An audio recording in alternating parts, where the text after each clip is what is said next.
with that, I want to jump in and take a look at some case studies of some of our students, some of our seniors from this past year. And hopefully you can see some trends, some things that you can maybe sort of emulate in terms of, some of these schools that they got into, okay? So we have our first case here, student number one, got an unweighted GPA of about a 3.9. It's not too bad. That's about 3 Bs, right?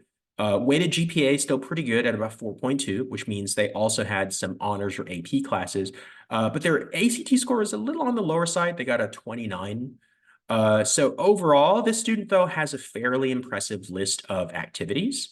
They were Boy Scout and earned an Eagle rank.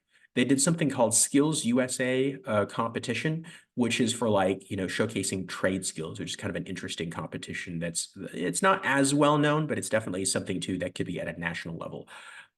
They played piano at a very high level, right? They do piano competitions. This student did hospital volunteering for a couple of years, right? So obviously very good that they were able to do it for that length of time. And they also got into a very selective summer internship, right? So they got a summer internship at City of Hope. There's a program called the Eugene and Ruth Roberts Academy. And so this is something that it's not like some universities where they charge you a tuition for the summer research. This is like they select certain students and these students are given a stipend to participate in the research. So obviously the student was kind of like, fairly highly thought of, based on their skills, I guess, in terms of research, right? This person also did a lot of other things. They were part of the school's medical club, neuroscience club. They did bio-Olympiad, and this is kind of rare. They also did football, right? My understanding, not necessarily very prominent, not necessarily one of the top players on the team, but nonetheless, juggling a football schedule and doing all these different activities is still really impressive, okay? And this student got into USC, right, for early action. As you can see here, USC for early action is incredibly difficult to get into these days. At 7%, it's pretty much just as hard to get into for EA as like schools like Harvard and Yale at this point for early. So that's actually a really astounding accomplishment, especially in light of the fact that the student only got a 29 on the ACT and already had about 3 Bs, okay? So that's definitely something where I think if you're looking at the profile, a lot of this is carried by the I guess the breadth and the overall kind of competitiveness of their research credentials and the fact that they really have a very strong demonstrated interest here in the medical sciences, neuroscience. Okay. All right, the next student we have here, perfect unweighted GPA of 4.0. I'm not sure if the school actually tracked weighted GPA though, so that information is not available. SAT at a 1510 is reasonably competitive, I think, right? It's probably the borderline of what I would consider a score that you would want to send to like some top schools. So this student here was co-captain of their speech and debate team, right? So also very competitive individually, right? This person was a 2-time national championship qualifier, vice president of their Asian Student Union, co-captain of the golf team, right? So we already have a couple of student athletes here, or scholar athletes, I should say. This person did an internship at a local nonprofit, a research paper on economics, officer of their school's FBLA program, which is Future Business Leaders of America, and also an officer at their school's Girls Who Code program. And on top of that, they also found time to volunteer to tutor people at their school. Okay, this person actually was able to get into the University of Pennsylvania, UPenn, for their Wharton School of Business, which obviously is the most selective school within UPenn. So I think it's really impressive that this student was able to get in with those credentials. Obviously, the GPA was outstanding. SAT score probably a little bit lower, but their overall credentials are pretty solid, right? Nonprofit, volunteering definitely still counts in terms of business because a nonprofit is effectively just another form of business, right? The fact that they also did things like FBLA and a research paper in econ actually made the student even stand out a little bit more as well. Okay. All right, next student. Same unweighted GPA 4.0, weighted GPA really high though at a 4.46, which means they probably took most, if not all, the most rigorous AP or honors classes available to them, right? This student also got a perfect score on the ACT, got a 36. As you can see here, the credentials, president of the robotics club at their school, I guess. And one of the key things that the student talked about or was able to sort of show to colleges is that they sort of came in at the time when the robotics program was dead or dying, and they were able to double the membership and really bring it back to the forefront, right? This person was also co-captain of the FTC team, which stands for First Tech Challenge. And this person was also nationally competitive for that activity. They also did piano for several years.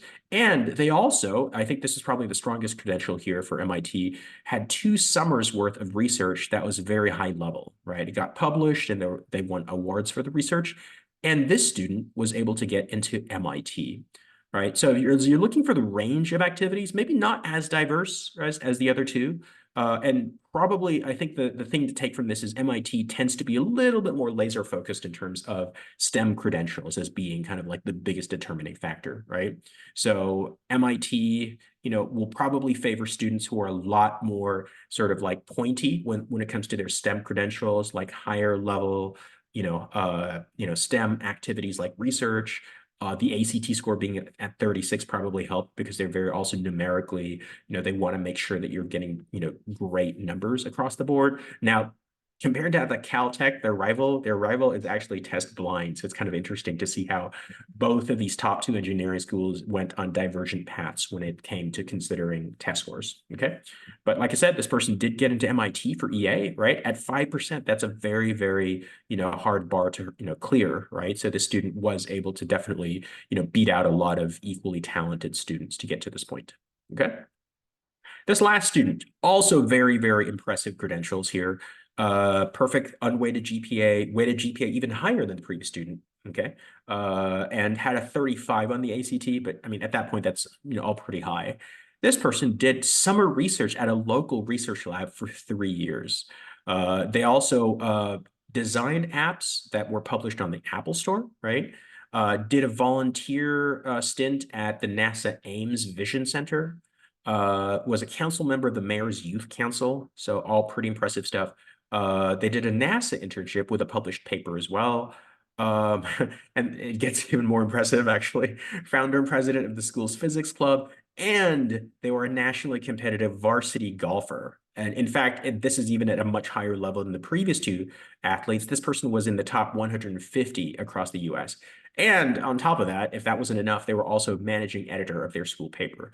This person, as you can very well see here, just all around impressive, on every possible metric, you can say that this student is a very, very impressive student. This student did get accepted into Stanford for early. So as you can see here, there's some key things here, but definitely apart from the numbers, I think it's more about like, making sure that you have some really, really good activities that showcase your individual strengths that distinguish you from other applicants. And it also shows a little bit more focus on in terms of what you want to do for the major. As you could probably see here, one of the key trends these days for a lot of top students getting into these schools is that like things like research, very important, okay? Many of them did have research credentials, right? They're doing research during the summer and or during the school year. So it definitely helps to have like some sort of research internship because it shows you to be a much more like serious candidate for like some, whatever major that you're thinking of, okay? So with that, that's pretty much like some of the main things that you want to glean here from the case studies that we have. A little bit about HS2, right? So HS2, we've been around since 2002. We've been helping students get into, as you can see, some of the top universities across the country year in, year out. We definitely are one of the pioneers in this field. We have counselors who've been with us for many years, several of which have been with us for over a decade, right? I think collectively we ran down like, all our counselors, and I think our collective years of experience over 100 years total for our counselors. So that really attests to the fact that, we've been really passionate about this field and we've been helping students at HS2 for many, many years. Okay. So our most recent update in terms of our acceptances, this includes not just our early action, early decision, but some of the UCs that have already come out, right? So Berkeley is still coming up for its main decisions. So we've had some students come in for things like, Regent scholarships. So, we're anticipating that the number of Berkeley admitted students will even be higher than that, okay? So, but as you can see across the board, we've had many students get into schools like Stanford, a lot of the Ivies like Cornell, UPenn.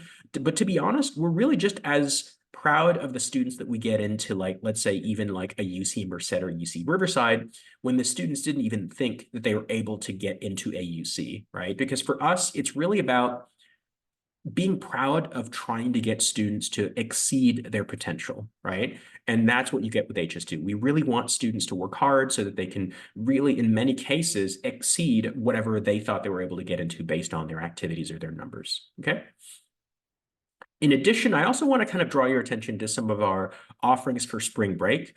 Every single year, UC Riverside partners with HS2 to offer, specific programs and certificate courses. This coming spring break, we do have a program specifically for cybersecurity, right? So if you have students that are interested in technology, they could be interested in like engineering or CS, but even for fields like business these days, many people interested in business may also want some tech credentials, right? So these could be, perfect opportunities to kind of like enhance your resume skills so that maybe during the summer, if you wanted to do something like those research internships that I mentioned, this could put you in a more competitive place, compared to other people who are applying for those same programs. All right, so we also, because it's already late March, many of the students are going to be taking their APs in the first couple of weeks of May. HS2 does also offer AP prep courses that start around now and continue through spring break, right? Leading up to the AP exams. So we help students, not just review the concepts, but like we'll also have diagnostic tests for them to take so that they can review them with our instructors to make them more confident going into their AP exams in a couple of months. Okay. So with that, I'd like to go ahead